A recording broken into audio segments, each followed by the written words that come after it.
If you know how to organize and read an income statement, it's a great storyteller. Hey, Superfans, Freddie D here. In this episode 192, we're joined by Jon Morris, founder and CEO of Fiscal Advocate, Inc. He tackles a challenge that quietly limits so many professional service firms: a lack of real financial clarity. Too many CEOs are growing revenue, but flying blindly on profitability, cash flow, and the numbers that actually drive smart decisions. Jon's journey started with $10K in prize money from the University of Chicago's New Venture Challenge, which he turned into Rise Interactive, scaling it in over 16 years into nearly 40 million digital scaling it over 16 years into a nearly 40 million digital agency before a successful exit. After experiencing the financial blind spots firsthand, he built Fiscal Advocate to give service-based leaders the insight and confidence to grow profitably. If you ever felt unsure about your numbers, this conversation will show you a smarter path. Forward. Welcome, Jon, to the Business Superfans Advantage podcast. Great conversation that we had before we started recording. Both a couple of Chicago dudes. Yeah. You're still one. I've migrated over to Arizona, which is where it seems like a lot of Chicagoans end up. Great to have you on the show. If I took my camera and turned it around, you would see all the snow that you are missing out on. Good. No, Freddie, thank you so much for having me. Actually, I was in Chicago back in, I think it was 2010. Give or take, where they had the big snow that basically locked down Lakeshore Drive and people were abandoning their vehicles. I've got pictures of that because I actually went out there to take photos. Mm-hmm. And it looked like an apocalypse of a bunch of abandoned cars, all snow covered, city bus there. It was crazy. We've had more snow. Like, we actually broke a record for the most snow in one day in November in the history of Chicago. We've had more snow since the big 1978 snowstorm. So we're not off to a great start. Wow. Good. It's good and bad. We need the weather. We've actually had here a lot of rain, which is surprising for Arizona. Yeah. So let's go back to the beginning. I know that you guys, you started an agency that you're helping people with their accounting, finances, business planning, and all that stuff. But how did that all come about? What's the backstory? Prior to finding Fiscal Advocate, I was actually a digital marketer from 1996 to 2020. And in 2004, I founded a digital marketing agency called Rise Interactive. And I grew it from just me to about 250 employees, a little bit under 40 million in revenue. And I sold it in 2020. And a big part of the secret to our success was how we were able to take financial data and make decisions off of that data that gave us an edge.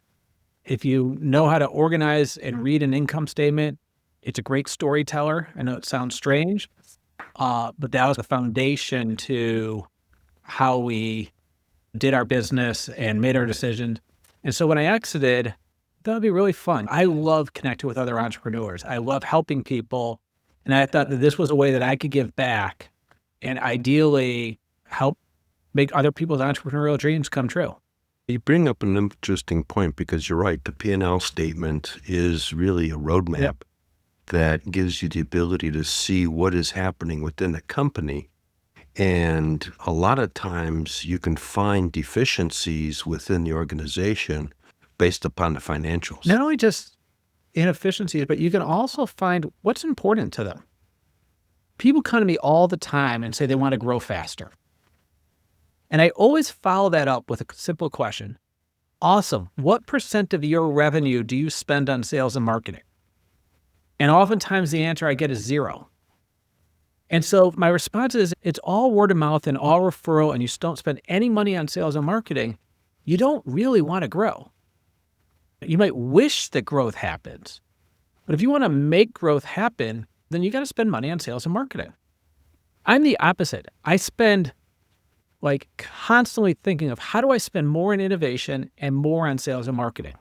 Those are the two major drivers to fuel growth of a business.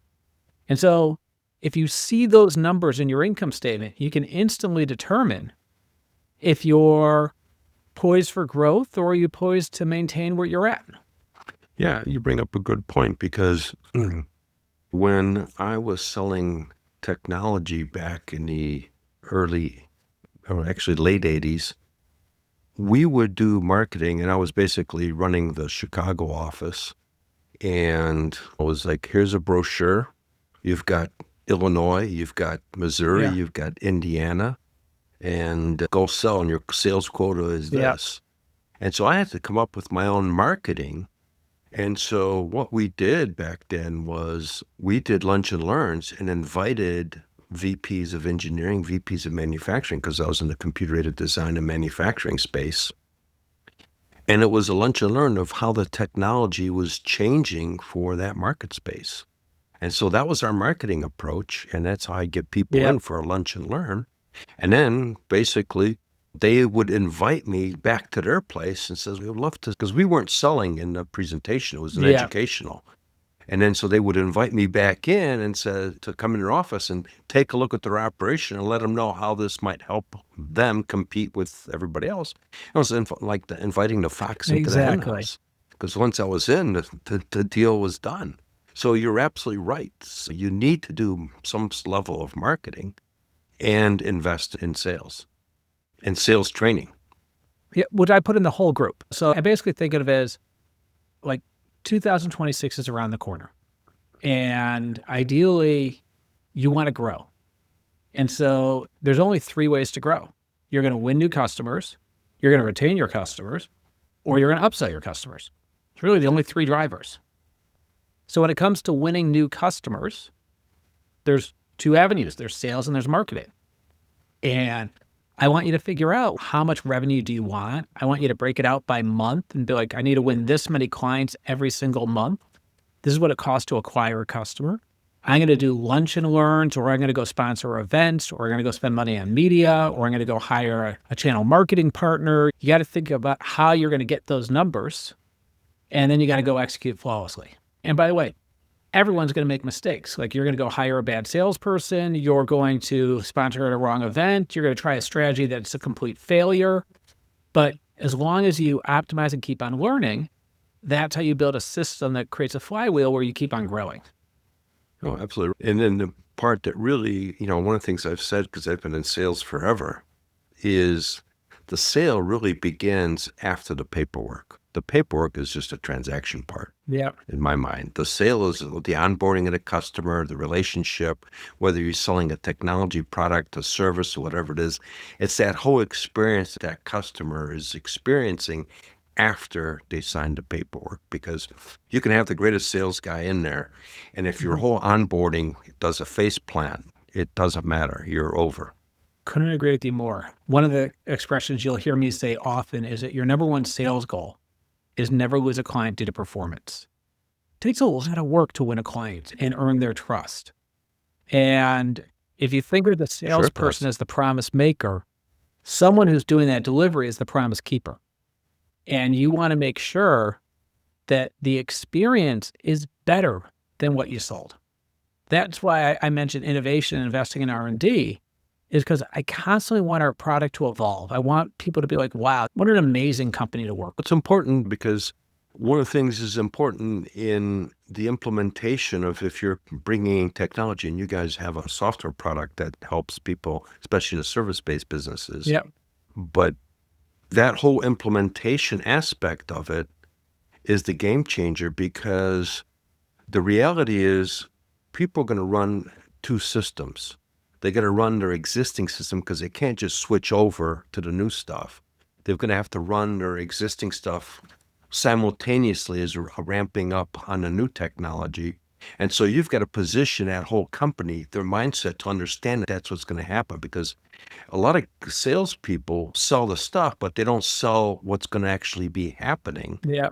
And if you set up the right expectations, then all of a sudden the onboarding and everything else goes smoothly. And more importantly, the team internally become what I would call super fans of you, because you took the spotlight off of them, because you bought them some road to learn the new technology versus being, we bought this stuff, John, how come we're not making money with this yet? Yeah. There's a great book called Product-Led Onboarding. And it basically says that if you win a client and you think about keeping that client for a full year, there's the first 100 days, there's the last 100 days, and the 165 in the middle. And what it explains is the most important time period is that first 100 days. And if you can make that flawless, you build a goodwill bucket. And because we're human, we're going to make mistakes. But if you screw up in the beginning, your goodwill bucket's on zero. And so when you make a mistake, you have no margin for error. And that's when you end up losing the client. The other thing they talked about is the moment the value is realized and the moment the value is actualized. So the moment the value is realized is when the client is, I get it. I now understand why I hired these people. And the moment the value is actualized is where they got the return off of what they're looking for. And what you want in that first 100 days is move everything over to the left so that they can get the value realized and the value actualized as fast as possible. And so I couldn't agree more with what you're saying here. Yeah, and that's one of my successes was that I did that. I set up their expectations, and I would turn around and set what's the objective, what's the long-term plan, and it was like, when do you want to be making money with this? Yeah. Because you're investing, let's say, $100,000 in the technology back then, and it'd be like, okay, I'd want to make it as fast as possible. Okay, yeah, I know, we all know that. Yeah. But let's look at realistic, and we would lay out the timeline, and then we would work the sale backwards. And that was one of my approaches. Is I'd turn around and says, John, okay, you realistically, it's going to be 18 months before you're going to start seeing some money back on this. Yeah. We would work at all the whole steps back. And then the fun part was, based upon the timeline that we just laid out, you need to issue me a PO right now. Yeah. Because this is your timeline that you just laid. And boom, the sale was done because they emotionally created it themselves, the whole timeline. Yeah. Sounds great. So let's talk a little bit about your platform, what it is, and how does it work, Yeah. and how does that really is a game changer for businesses? So I mentioned we are able to grow Rise through better decision making. And I also talked about how the income statement tells a story. So what I built is Engine BI is a budgeting and forecasting, benchmarking, and business intelligence tool, mainly for professional service companies. And we have a new product coming out called Luca, which is an AI CFO copilot. And the most important thing is I want to help people make the right decisions, and it focuses your time and energy on the things that matter. So first of all, there are only 3 KPIs I care about: how much cash you have relative to your monthly overhead, your profit margin, and your year-over-year revenue growth. So if you just improve those 3 numbers, you as a CEO or you as a founder are going to achieve all your dreams. So there's only 3 numbers that you need to improve. Now, granted, if it was that easy, it'd be like, oh, I just increase this number and I'd be done. But then I mentioned to increase revenue, there's only 3 numbers there: upsells, new business, and renewals. And so the idea is that the tools help you understand what decisions you need to make. Gave you the example before of sales and marketing. If growth is important to you, then you need to reduce your churn, you need to increase your upsells, and you need to increase new business. That's only going to happen by budgeting for it. We talked about change management, and if you have a new technology that you got to get people embraced with that new technology, same thing. If you want to change your outcome, you got to change the math. So if you want to increase your new business, I want to see what % of revenue are you spending on sales and marketing. Is that percentage going up on a year-over-year basis? Then I want to make sure that you're actually spending the money intelligently. We'll get further and further into the analysis. So that's the general idea of what the tool does and what we're building. That sounds quite interesting because I worked with a language services company a couple of years ago, and they had been in business for 30-some years. And they were between $900 and $1.1 million on and off. I worked with the business coach that they had, and then when I stepped in, him and I worked together. And every time we would meet, he would be banging on the P&L statement because it never made sense to him. And so that's really an important aspect is, first off, you've got to get all your chart of accounts organized properly because garbage in is garbage out. Yep. And I like to equate it to like going to a hardware store and looking to buy, let's just say, some type of screw or bolt. And imagine it was in a massive bin and it was just like every size was just mixed in there. You're never going to be able to find what you're looking for. It's like trying to find a needle in a haystack. Your income statement is the same way. Like if your chart of accounts, like the ways that it's organized is just a complete mess, even if the revenue number and the profit number are correct, but everything in the middle is just a mess, you can't answer any questions. When I sold Rise initially, so Quad took a majority ownership of Rise in 2018, and I inherited a CFO. I didn't have a choice. David Zwaiter came to work for me as part of the deal. David was amazing, absolutely brilliant. And he gave me a report early on, and I'm really good with numbers, and I'm looking at the report, and you can see that I'm churning and I'm doing math in my head. And his response was, John, just stop. And I was like, why? And he goes, I've already failed you. I was like, what do you mean? If you have to do math in your head, I didn't give you the right report. Tell me what you were working on. Tell me what you were trying to figure out. Next time I give you the report, it will be formatted exactly like that.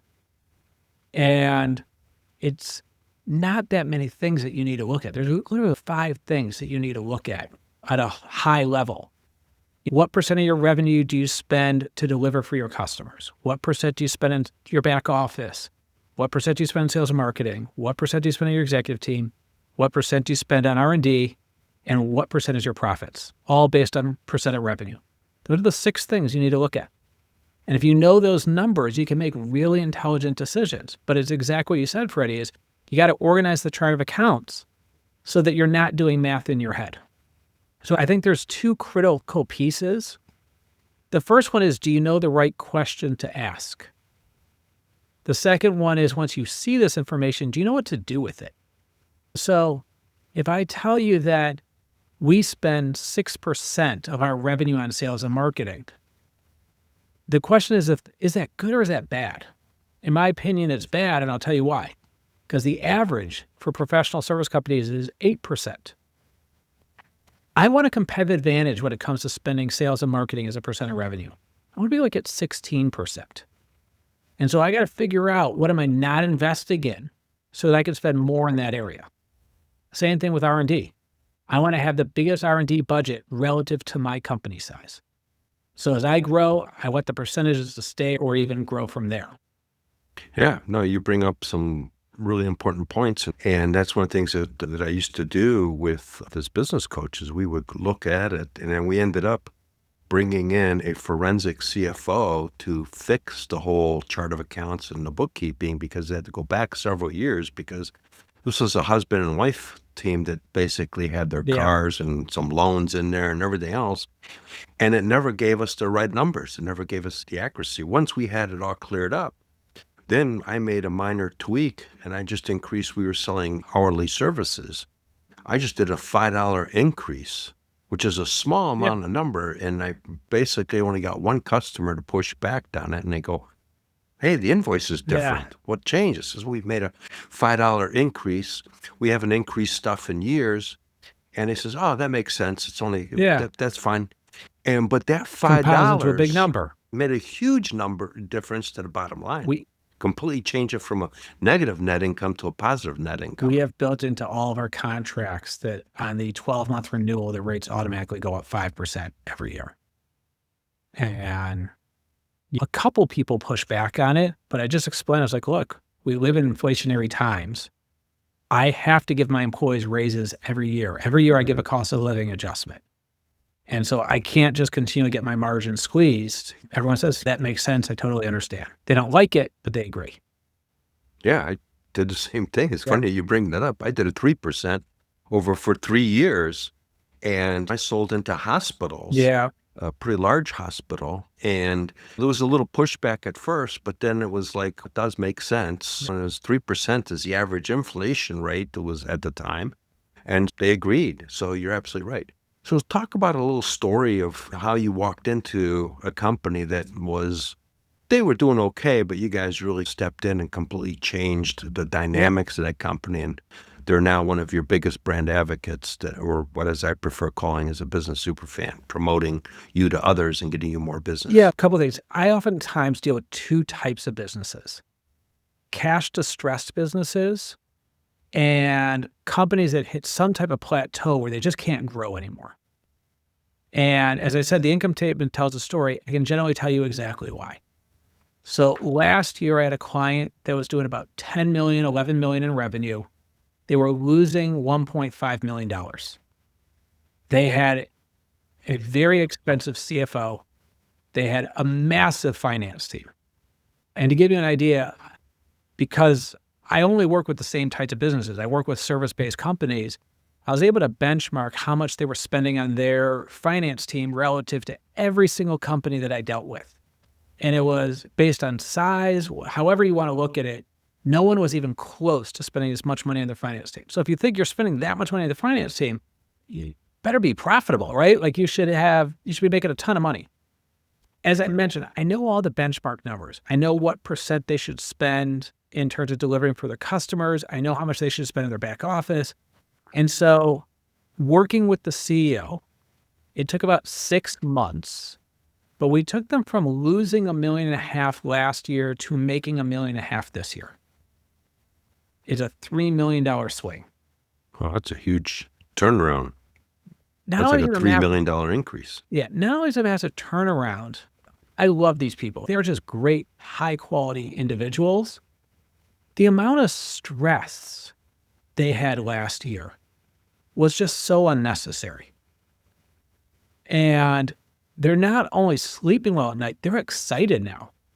They're now talking about the investments they're going to make and how they're going to grow. So it went from, I'm tapping out my line of credit and I might have to put more money into this and I don't know how to turn this around, to I want to go invest in AI and I want to go and increase my sales and marketing investment. And our whole conversation has changed within a very short period of time. Definitely. They're super fancy. You turn that into a $3 million positive because it took $1.5 million to get it to zero. Another good story is we won a client in April of this year. Very similar, losing money, not knowing why. And we just got them to break even in October. I finally figured out what the problem was. So they would forecast a month what their margin was going to be. And then every month they would miss it. And they gave everyone in the client service team freedom to go hire freelancers to go do the work. And so what they'd end up doing is hiring a bunch of freelancers in the middle of the month and just kill all their profits for the month. And they're just doing this repeatedly over and over again. So we developed a system of approval processes, and you got to look at your resource planning, your capacity analysis, and they're not allowed to just go hire freelancers for the sake of hiring freelancers. So they broke even in October, and they're going to be fairly substantially profitable in the month of November. And so once again, it took about 6 months to get them to this point, but I expect them to be in profitability in perpetuity. The guy owns a second business. He's already talking about bringing us on for that second business. And so it's another super fan that we created. I want to really emphasize, because that's roughly about the time it took us to turn around that language services company. It was about 6 months to get the books cleaned up, exactly, to get everything organized and figure out where the leaks were, and then putting in the systems in place. Like I said, I made that $5 little tweak, and we started to see big changes, and it grew that company by almost $1 million in 2023 in a year. That's awesome. And for that type of a business that was doing about $1 million, it's a big it's deal. Almost 100% increase. A huge deal like that. Yeah, but we did exactly what you're talking about. Is we fixed the books, and then we looked what was leaking, and then we made the tweaks and got everybody, more importantly, got everybody aligned with the mission of the company, like a racing rowboat that you see on the Lake Lincoln Park. There those people racing on those rowboats, getting everybody in line and sync. Well, that's what we did. I'm the messenger. I'm telling you what decisions you need to make. What I'm also trying to do is create a sense of urgency to make them. But at the end of the day, I can't make the decisions. I'm not the CEO. I don't have the ability to change the cost structure. And I'm going to give you a good example. I have a new client just started, and another cash distressed company. They were losing money all year round, but come August, they had a massive cliff where they lost a huge client. And so now they're even in worse shape. They've actually increased their expenses between August and December. And I talked to the CEO on Tuesday, so just 2 days ago, and basically said, I was like, look, you have to cut $45,000 a month out of your expenses, and I want you to do it within 4 days. And I don't want you to be stupid and make the wrong cuts, but I was like, go clear your calendar. We can't have you lose money anymore. We don't want you to be a not-for-profit. We want you to be a for-profit. And so coming with that sense of urgency is really important. Now, if it takes them 2 weeks, 3 weeks, that's fine. But I'm trying to change I lost a client in August and it's 4 months later and we haven't changed a single thing yet. I don't know what will happen. I hope that he follows my advice and makes the changes. But that's the one big thing I've learned about this business is it's a partnership. Like, I'll help you understand what decisions you need to make. You need to be able to make the tough decisions. Yeah. And sometimes it's quite difficult to get that person to change because change is the biggest obstacle. In my case, I'll just use a simple, funny example as my now wife. I moved back to Michigan for a little while, which is where I grew up. And I met her and I wanted to come back to Arizona. And she's, I'm not going there. I just met you. And so it took 5 years for us to make the change. And change is very difficult. But sometimes you got to make it. Now that we've done it here, she goes, all right, we should have moved here much sooner. But it is what it is. And so I think that what you're doing is you're helping them visualize what they need to do and the outcome, but they've got to pull the trigger. Yep. So let's get into a little bit more about the software product, the one that you've got really right now and the one that you're coming out with. Let's do a little deeper dive into that. Yeah. So you talked about the chart of accounts. So we had at Rise a Google Sheet on steroids. And that's how I ran my business. I logged in every single day. I used it every single day. And so Engine BI is just a productized version of that. It's how I do my budgeting. It's how I do my forecasting. It's how I do my decision making. I log in, my whole company, we log in about 300 times a month. By the way, I have a client of mine, you talk about superfans, they log in 550 times a month. So they're living and breathing. Wow. And what it does is organizes your data in the most granular way possible so that really the key questions you can ask, you'll be able to ask. I'll give you a good example. Client of mine is spending $400,000 on sales and marketing, and it's not working. It's not effective. And when you look at it, you're spending $250,000 of the $400,000 on a chief marketing officer. And the problem with that is they're just not spending enough money on marketing to justify that senior of a person. If they had a $2 million budget, I could get my arms around it, but they have a $400,000 budget. Like they need a marketing manager at around $75,000 a year to spend more on the other aspects of marketing. So by having that granular detail, you're able to answer like critical questions. What % am I spending my sales and marketing? How effective is my sales and marketing? If not effective, what are the reasons? And so it gets into very granular data that allows you from a budgeting and a forecasting standpoint, make decisions about what you should do to help scale and grow your business. Yeah, it was very important. Brought on a sales guy at this language services company, and he was talking a great story. Yeah. But I started looking at the numbers and looking at everything else within the P&L statement and what was happening. And it turns out it was a lot of stories and not a lot of real action. Yeah. So the numbers were able to help me identify that person was not doing what they were supposed to be doing. I'll give you another example, very similar. I do a lot of advisory work as well. So one of the things I'm doing is helping people, one of my clients with their go-to-market strategy in their sales team. And they've been flat for the last few years and they can't seem to figure out what they need to do to grow. And they're spending money on sales and marketing. What they have is zero accountability to the team. And They're telling me about this one person who in the last 18 months has won 2 clients. And I'm like, why are they still there? And I was like, they do some things well, and they did this, they put their time and energy into it. And I'm like, look, here's how much revenue we need in January. And this is their person's quota now. They didn't have a quota for the individual. And I want you to look at your pipeline. I was like, do they have a path to making January? Can they make just in a few weeks their January quota? Can they make their February quota? What activity are they doing? Are you pleased with that activity? And if not, like, you need to get rid of the person and get a new person in. And I'm trying to create a sense of accountability where everyone understands what they're doing, that they're performing well, that they're going to meet the metrics that they're looking for. And I believe wholeheartedly that 1, spending the money, 2, is making sure that every dollar counts, right? And that you have the right team that could execute on that work. Yeah.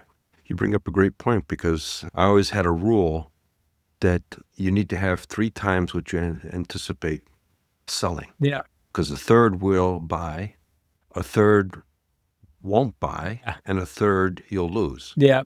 So to get your numbers, you got to have 3 times But the it has to be value 3x what you're achieving. potential. 3x, Yeah. because like I said, a group will, some won't, and you'll lose some. And that's just the way it is. I love it.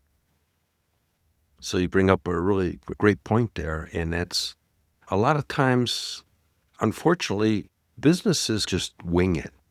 They get going, they get successful at some point, they get some money coming in, and then it gets to the point where they don't have their own skill sets, holds them back because they don't know what they don't know. I always tell people, everyone has a strategic plan, whether they know it or not. It's what you spend your time and money on.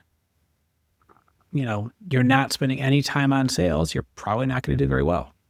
If you're spending time on deals that are too small, you're probably not going to win the big deal. So it's what's important to you is how you spend the time. Yep. And it's the other thing too, is that we go back to the customer engagement. I think it's really important. And I like to throw in that there's a 4th component in there, and that's the getting the customer to becoming your sales agent. Yeah. Because if you do a good job of getting them to where they want to go with their business, they're going to be happy to tell all their friends, or they're actually going to want to tell all their friends, because everybody knows at least 250 people. And now all of a sudden, you're not getting referrals. You're getting introductions that says, you need to talk to my friend John because this is what he did for me. And I think you need to talk to him because he can help you. And that collapses that whole sales cycle, because they're no longer shopping. They're saying, Dave says, I need to talk to you, John. So here I am. Let's talk. And you can't get better sales than You that. absolutely can. And part of it is not just delivering the results, but really caring. I deeply care about my customers. Worry about them. I think about them. I love it when they succeed. Just the other day, one of my clients had his second baby, and from the hospital room, he's sending me text messages of a picture of his baby, which just, one, so happy for them, but it also meant so much to me that I was important enough that I made that list. And that's what I strive to do, is make sure that I built deep friendships and that these people know I care and that I have their back, and then I'm going that extra mile for them. And I think that if people know that, that goes a long way. And that's how you create superfans, because now you've transcend into a friendship. Yeah. It's like when I was managing resellers around the world, I would be invited when I would fly into, let's say, Norway. The reseller there invited me to his house, and I stayed in his house, cooked dinner and everything else for me, because of the level of friendship that we created. And I still have friends around the world from those days because of exactly what you just said, is helping them get to their goals. And at the same time, sometimes you got to stop talking about business and actually talk about life. I completely agree. As we come to the end here, John, how can people find you? 3 different ways. So the first is I post minimum of 3 times a week, every week on LinkedIn. So you can go follow me on LinkedIn. The second is if you go to fiscaladvocate.com, in the resources section, you can download my ebook. It gives you my whole approach to budgeting and forecasting and how you can use these financial decisions or financial data to make better decisions. And then just email me, jon@fiscaladvocate.com. We'll make sure that's in the show notes. Thank you so much for your time. Great conversation. Definitely love to have you on the show down the road because you and I could probably talk about this for at least a couple days. I would absolutely love it. I really appreciate it. All right. Thank you. What a powerful reminder from Jon in this conversation. Growth isn't just about chasing revenue. It's about understanding your numbers deeply enough to make smart, confident decisions. Your income statement isn't just a report, it's a story. And if you don't know how to read that story, you could be scaling stress instead of profit. Jon showed us that service-based business don't fail from lack of effort, they struggle from lack of clarity. When you know your margins, your cash position, and where every percentage of revenue is coming from, you stop guessing and you start leading. That's the difference between reacting to problems and proactively building a business that runs smoothly, predictably, and profitably. If this episode brought you value, leave a quick 5-star review. It helps other service-based business owners discover the show. Join the Entrepreneur Prosperity Network. If today's conversation got you thinking about where your business could be, not just this year, but 3 years from now, don't let it stop here. Too many service-based founders get stuck in feast or famine revenue, marketing that doesn't convert, and teams that depend on them for every decision. You don't have to build it alone. Join the Entrepreneur Prosperity Hub on School. It's free to join, and it's where I mentor founders who want predictable growth, stronger teams, smarter AI-driven systems, and a business that actually scales. You'll get the Service Provider Prosperity Playbook, weekly growth strategies, and direct access to other growth-focused entrepreneurs inside live virtual sessions designed for real collaboration, not small talk. Go to school.com/eProsperity Hub and step into a smarter way to grow. Thanks for tuning in today. I'm grateful you're part of Business Superfans movement. Every listen and every action brings you closer to building your own superfans. Be sure to subscribe for the show. We've got another great guest coming up, and I'll talk to you in the next episode. Remember, one action, one stakeholder, one superfan closer to lasting prosperity.